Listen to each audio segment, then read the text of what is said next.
Boa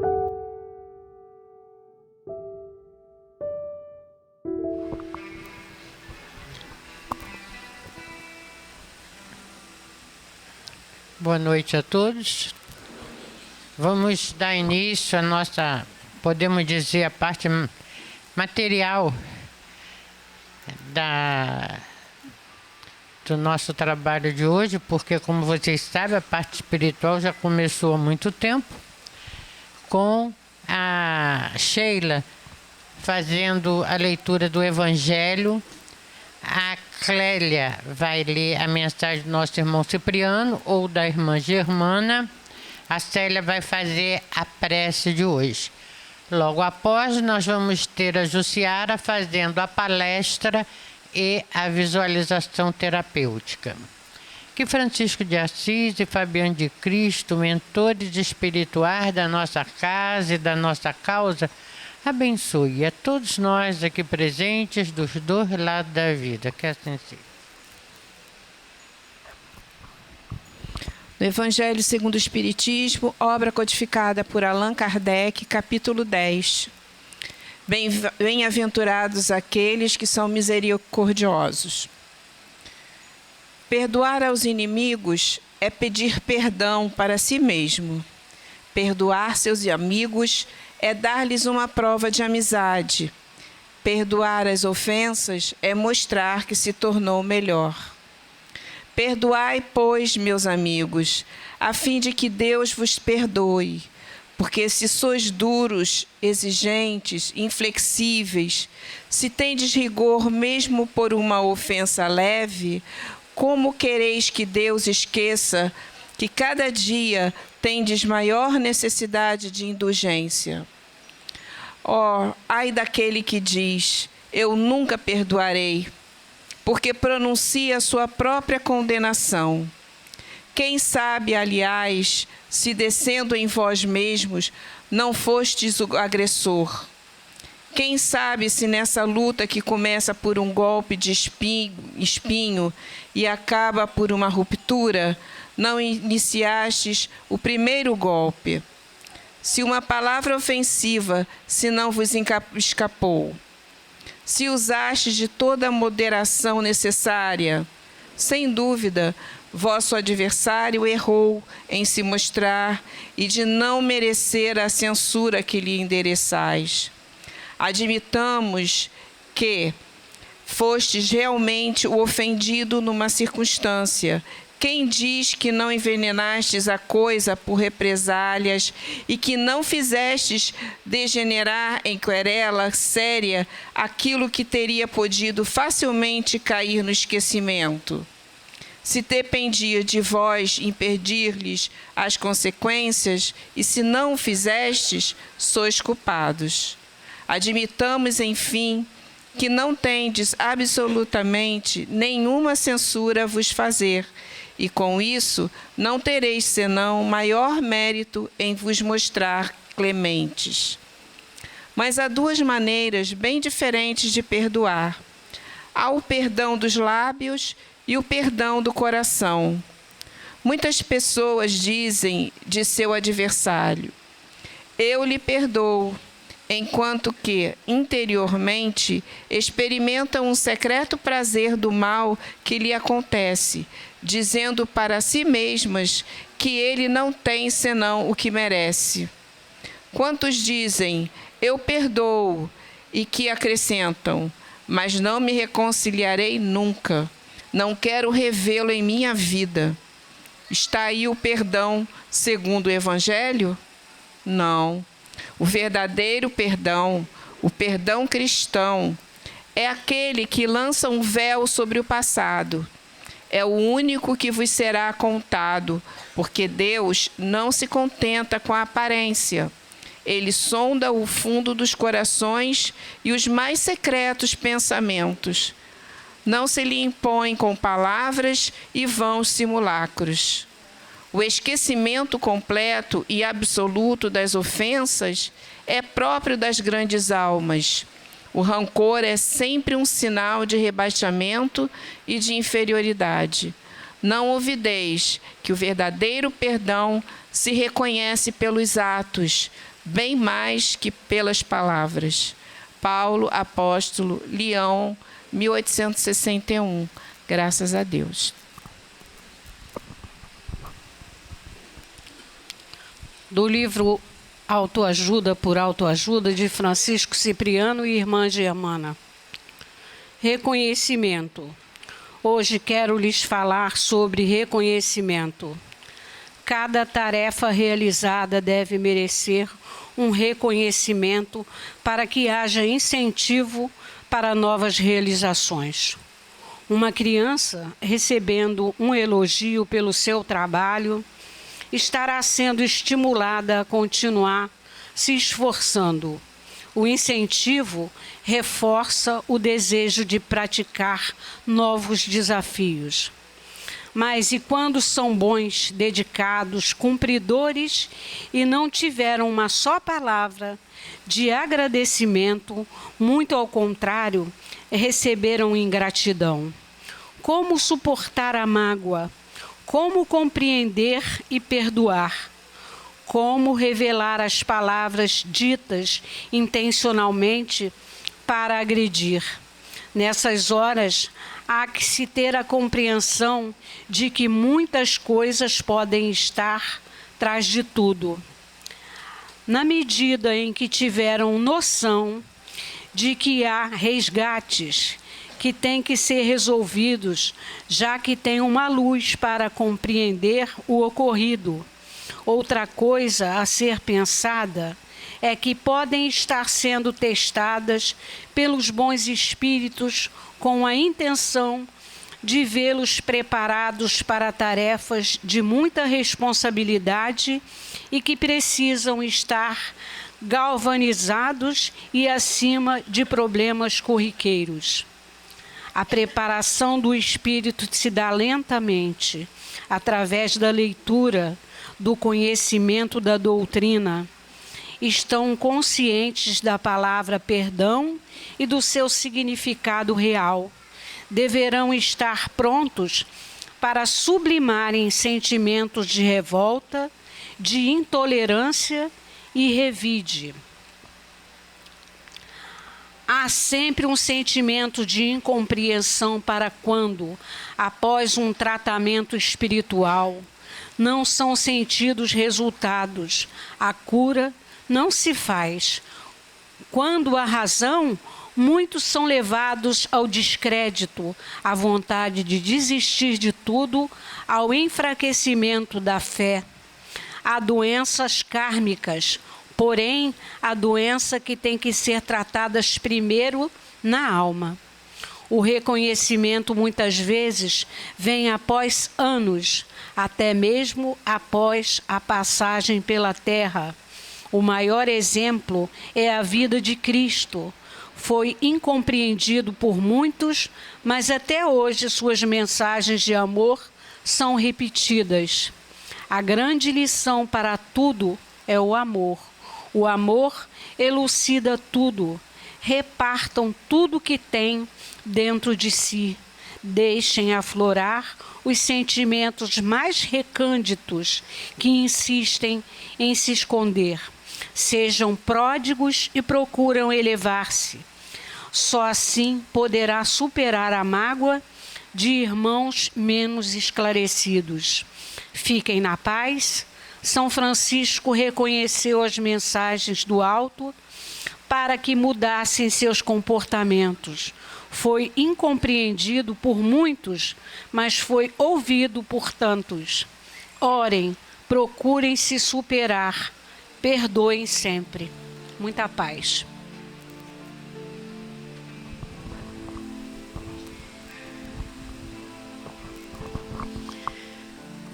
Então chegou o momento da nossa prece, o momento em que vamos sentir o nosso Mestre Jesus, vamos abrir nossos corações para toda essa energia que emana. Vamos sentir a presença desses amigos espirituais aqui ao nosso lado. nos dando a cada um de nós o que necessitamos e o que está dentro do nosso merecimento. Mestre Jesus, agradecemos por essa oportunidade de estarmos aqui nessa casa, recebendo esse bálsamo, que é esse evangelho, esses ensinamentos que tu nos trouxeste. Mestre, nas 2 leituras de hoje, ouvimos sobre o perdão. Perdão que relutamos, perdão que achamos impossíveis de concedermos. Por isso, Mestre, a importância de estarmos aqui ouvindo, de entendermos que o nosso irmão, ele é exatamente como nós, que ele desfruta do mesmo amor do nosso Pai que nós desfrutamos, que assim como nós somos perdoados constantemente, precisamos também entender o momento do nosso irmão. Precisamos nos imbuir de simplicidade e de humildade para entendermos o momento em que esse irmão se encontra, de entendermos, Mestre, que esse irmão que hoje nós temos desavença é nosso irmão amado, querido e protegido por ti, que por um momento de imaturidade, de ignorância, cometeu algum ato falho, como nós também cometemos, e tu nos perdoa constantemente. Por isso, Mestre, te pedimos que nos fortaleça, Senhor, para que possamos ter essa serenidade, ter a clareza, ter a harmonia para raciocinarmos, para enxergarmos o nosso irmão como um irmão. Que inimigo é fruto da nossa imaginação, somos nós que criamos. Que possamos, Mestre, ter a serenidade para analisar, compreender, e se ainda não podemos não sabemos ainda perdoar, Mestre, que possamos desculpar, porque esse é o caminho.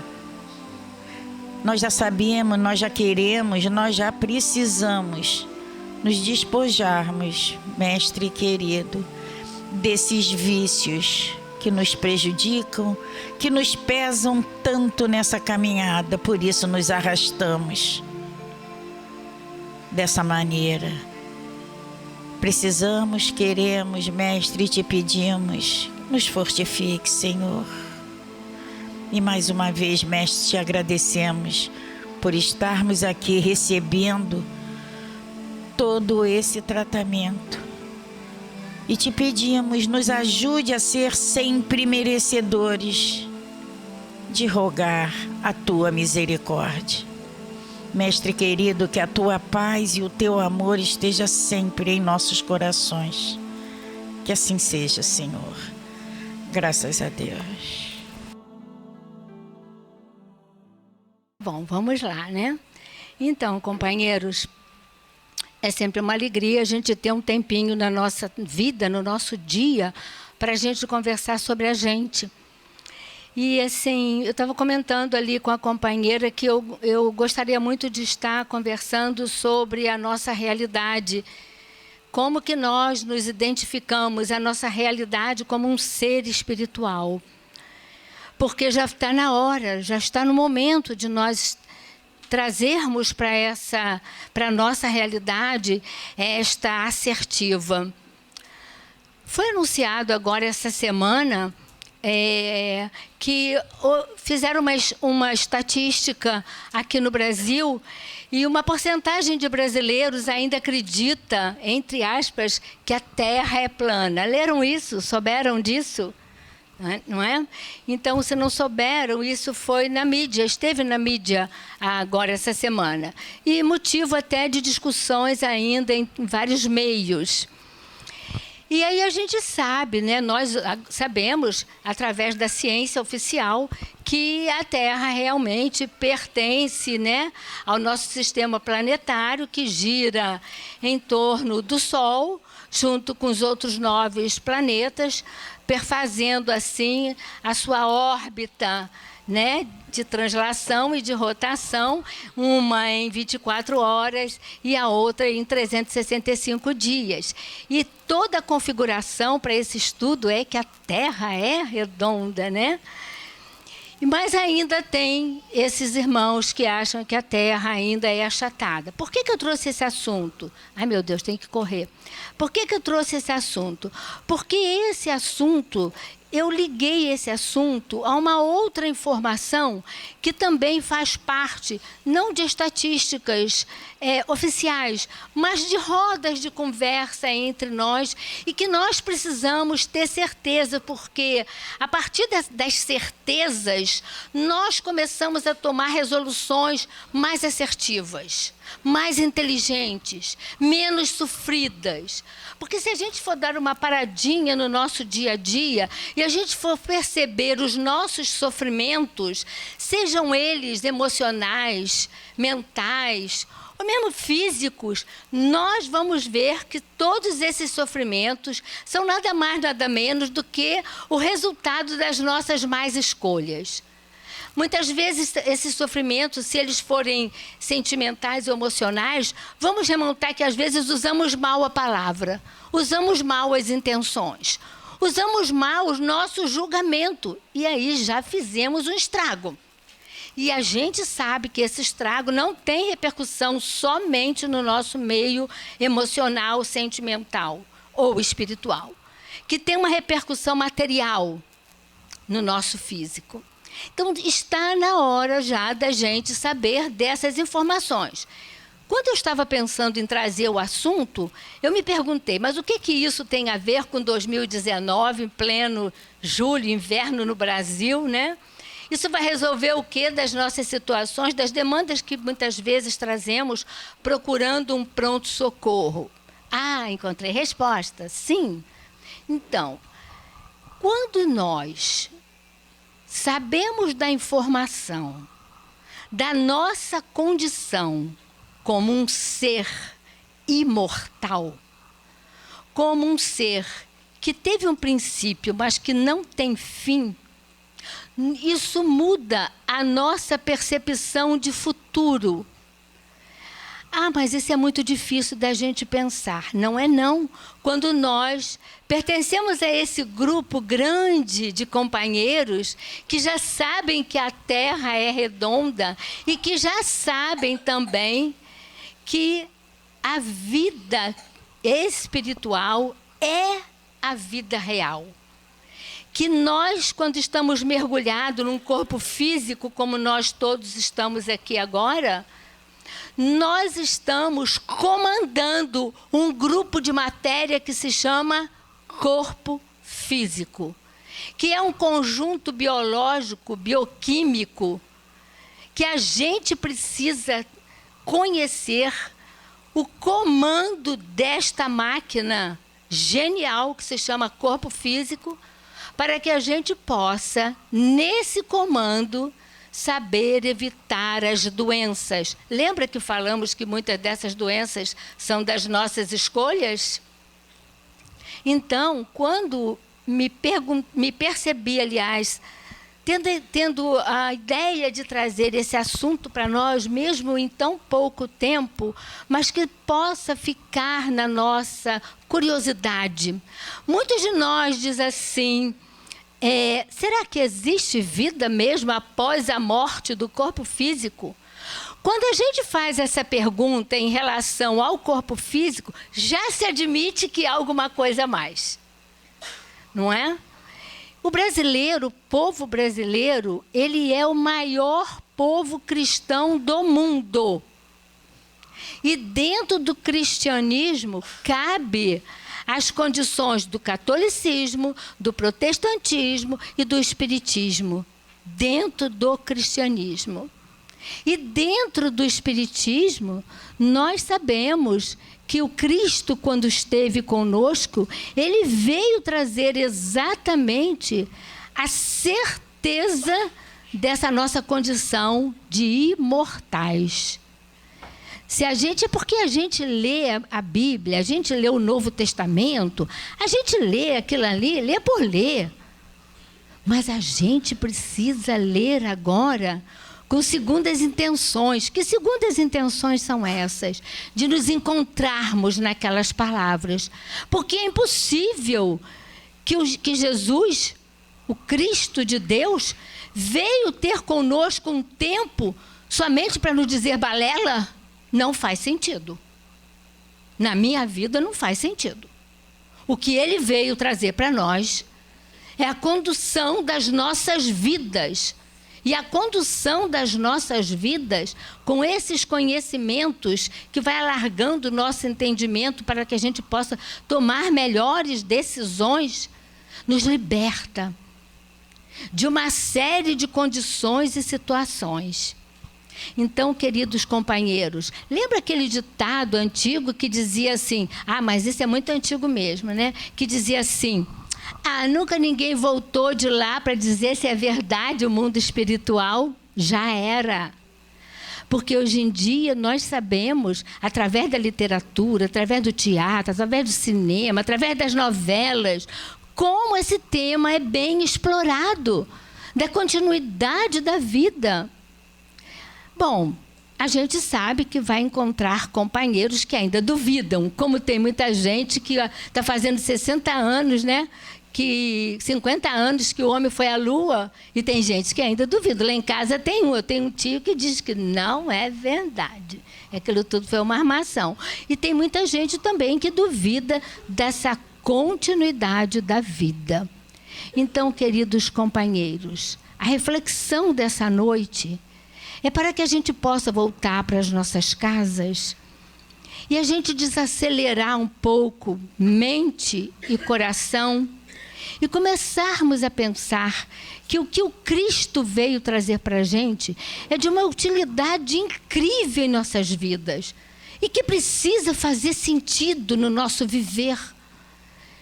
Ele não está pregado numa cruz somente para a gente orar e louvar. Isso foi uma mentalidade que nós já tivemos.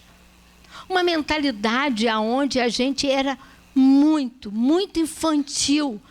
E não da mente infantil. E não podia fazer um raciocínio que ele, o Cristo de Deus, veio ter conosco para nos ensinar algo muito, muito útil para nossas vidas. Ou alguém duvida que ele veio ensinar a gente uma utilidade para a nossa vida? Se alguém duvida, está na hora de parar e refletir. Que ele veio representar o amor de Deus em nossas vidas. E que esse amor precisa ser conhecido através dos seus ensinamentos, das suas palavras, do conteúdo do que ele trouxe para nós. Olha a cobrança. Do conteúdo que ele trouxe para nós. Então, esse é o nosso recadinho dessa noite. Que as nossas doenças que nós trouxemos para tratar aqui no MAP, todas elas têm cura aqui. Com as mudanças das nossas escolhas. Mesmo as doenças físicas, mesmo aquelas doenças que nós já nascemos com ela, mesmo aquelas doenças que o corpo trouxe, porque o espírito ainda está marcado. E como somos imortais, nesta vida, a passagem pode ser uma passagem dolorida, mas é uma passagem libertadora, porque estamos deixando essas marcas, estamos tratando para que em novos corpos possamos usufruir de novas conquistas, de novas saúdes, de novos modelos de alegria e de felicidade. Então, queridos companheiros, vamos levar para nossas casas essa esperança de que nós podemos sim mudar, nos reinventarmos. Eu adoro essa palavra. Todas as vezes que nós nos deparamos com alguma condição de dificuldade, nós precisamos nos reinventar. Porque se a gente quiser fazer do modo antigo, nós vamos sofrer demais. Então, reinventar é um verbo moderno, mas que precisa ser utilizado com inteligência, com boas escolhas, e não na pressa do dia de hoje. Que a paz de Jesus possa continuar conosco